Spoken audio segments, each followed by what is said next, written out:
His name was Herod the Great. He ruled Judea for 33 years.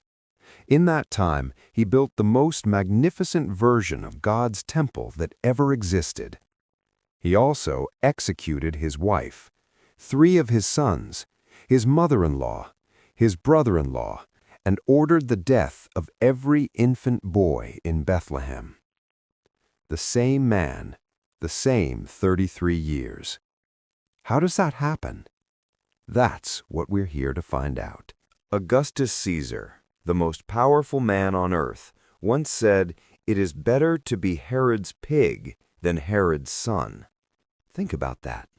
The emperor of Rome made a joke about a man killing his own children, and it was funny because everyone knew it was true.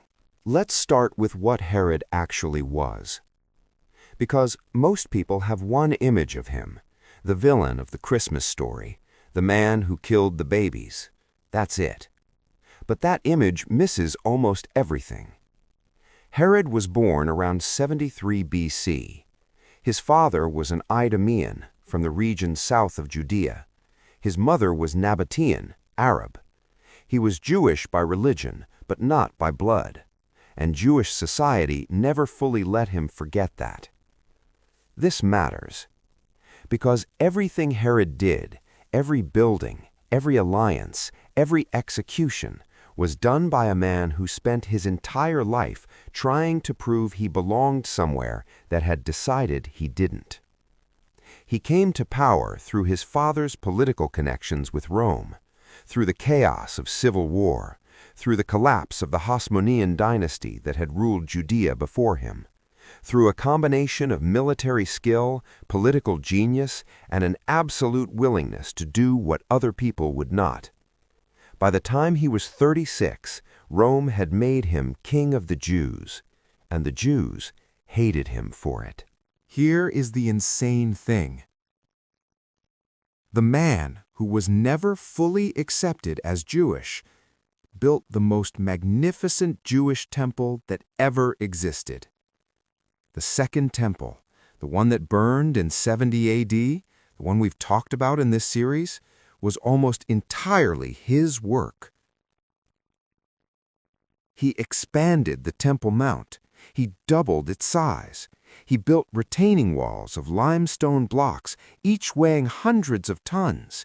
He covered the temple itself in white marble and gold.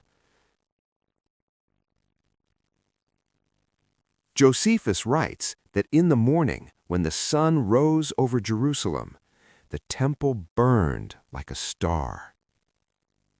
Herod did that. The man who Rome called King of the Jews, rejected by Jews, never trusted by Jews, always one insult away from fury, gave them the most beautiful house of God their religion had ever had. And nobody ever fully thanked him for it. To understand what Herod became, you have to understand what it cost him to get there. The road to power was not clean. When Rome declared him king of Judea in 37 BC, the actual reigning king, Antigonus, was still sitting in Jerusalem. Herod had to take the city by force with Roman legions from his own people. And when it was over, he executed Antigonus and married into the family he'd just defeated. The Hasmonean dynasty, the royal family he'd overthrown, had a daughter named Mariamne. Herod married her. He loved her. This is important because it is the most human thing about him, and it will become the most destructive. Mariamne was everything Herod was not. She was Hasmonean, pure royal blood. She was beautiful. She was proud. She did not pretend to love a man she didn't love. And Herod, who had spent his whole life being told he didn't belong, was completely undone by her. His mother hated Mariamne. His sister Salome hated her more. They fed Herod information, real, exaggerated, invented, about his wife's loyalty, about what she said when he wasn't there, about who she spoke to, about whether she was faithful.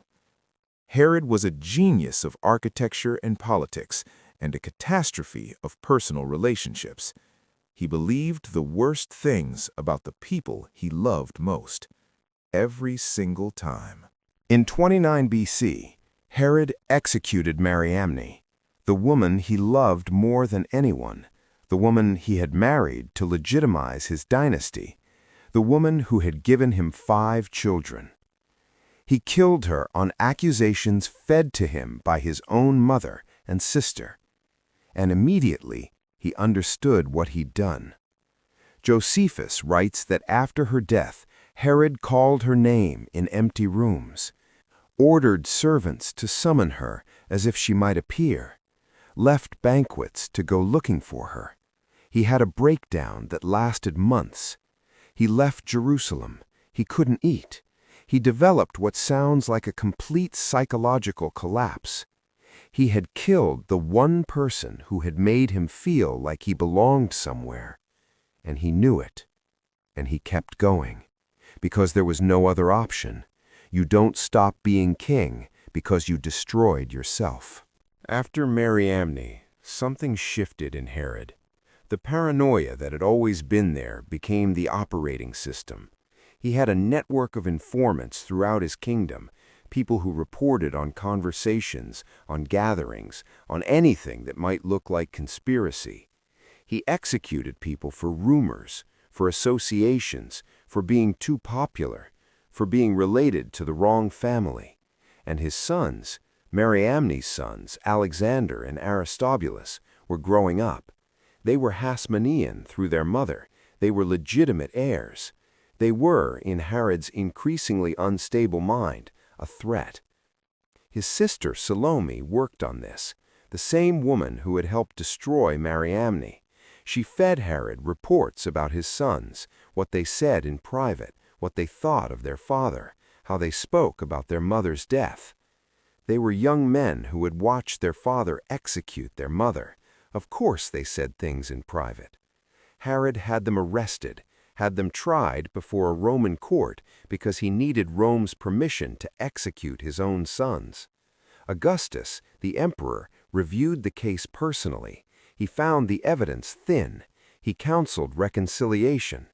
Herod reconciled with his sons, then had them executed anyway. In his lifetime, Herod executed 3 of his sons, Alexander and Aristobulus, Mariamne's sons, in 7 BC, Antipater, his eldest son, his first heir, 5 days before his own death. 5 days. He executed his son and heir 5 days before he died. This is when Augustus made the joke, better to be Herod's pig than Herod's son. It was funny because Herod, as a Jew, didn't eat pork.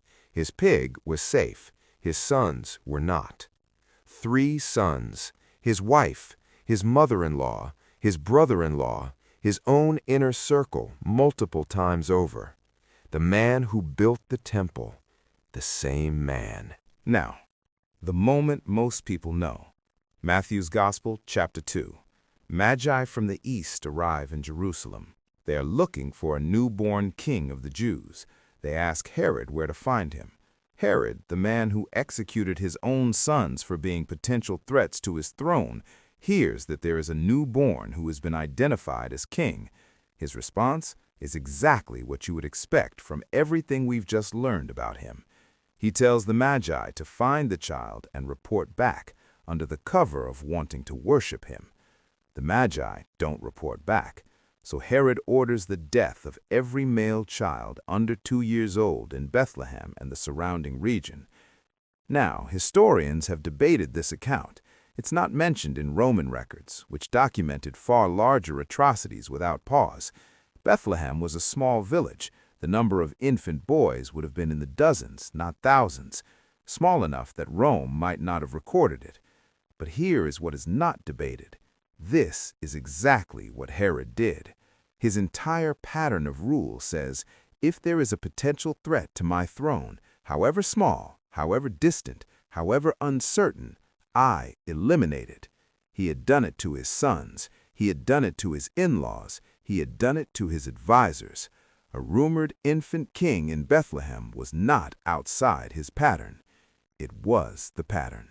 In 4 BC, Herod was dying, and his death, Josephus describes it in clinical detail that reads like a medical journal entry from a particularly disturbed pathologist.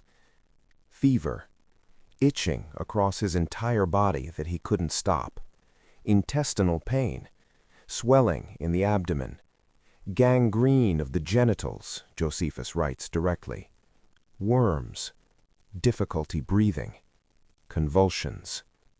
He suffered for months. At one point, he asked for a knife, ostensibly to peel an apple, and his attendants were afraid he was going to kill himself. Not out of mercy, because in Herod's kingdom, if the king died by his own hand, it was seen as disgrace. His cousin grabbed the knife. Herod did not die that day.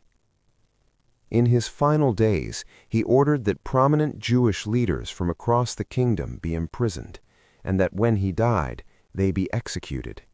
His reasoning: he knew the Jews would not mourn his death. He wanted to ensure there would be mourning in Judea on the day he died, regardless. He wanted to force the grief he knew he wouldn't receive. The order was never carried out. His sister Salome, the same Salome who had helped destroy Mariamne and his sons, released the prisoners immediately after his death. He died, and the people celebrated, exactly as he had predicted. After Herod died, his kingdom was divided among his surviving sons. One of them, Herod Antipas, you may remember from the last episode. He's the one who executed John the Baptist. He's the one Joanna's husband worked for. Another, Archelaus, was such a disaster that Rome removed him after 10 years and took direct control of Judea. The temple Herod built stood for another 70 years, was expanded further by his successors, was the temple Jesus walked through, was the temple that burned in 70 AD with the walls Herod's engineers still standing today. Caesarea Maritima, the port city he built from nothing, was considered one of the greatest engineering achievements of the ancient world. He built it in 12 years, in a place with no natural harbor, using a technique, hydraulic concrete, that wouldn't be rediscovered for centuries. Masada, the fortress on a cliff above the Dead Sea, his. The Herodian, an artificial mountain with a palace inside, his. Jericho, rebuilt. Jerusalem, transformed. The man built like he was trying to turn stone into permanence. Like if he built enough, history would have to accept him. So, who was Herod the Great? He was a man who built the house of God and filled his own house with murder. He was a genius of architecture and administration, and a catastrophe of the human heart. He was rejected by his own people his entire life and gave them the greatest monument their religion had ever had. He loved his wife completely and killed her. He needed his sons to succeed him and killed 3 of them. He built a civilization and terrorized everyone in it. He was not a simple villain. He was something harder than that. He was a man of enormous capability and catastrophic damage living in the same body, making decisions from the same throne, leaving behind the same legacy. Augustus called him a man of great villainy and great virtue in equal measure. I think that's the most honest thing anyone ever said about him. And one more thing. The temple he built. The one that burned in 70 AD, the one whose wall still stands, was the temple Joanna's husband managed the accounts of the man who feared what Jesus was becoming. It all goes back to Herod. Everything in this series goes back to Herod. One question. The temple. He built it to be accepted, to prove he belonged, to make the Jews see him as one of their own. Did it work?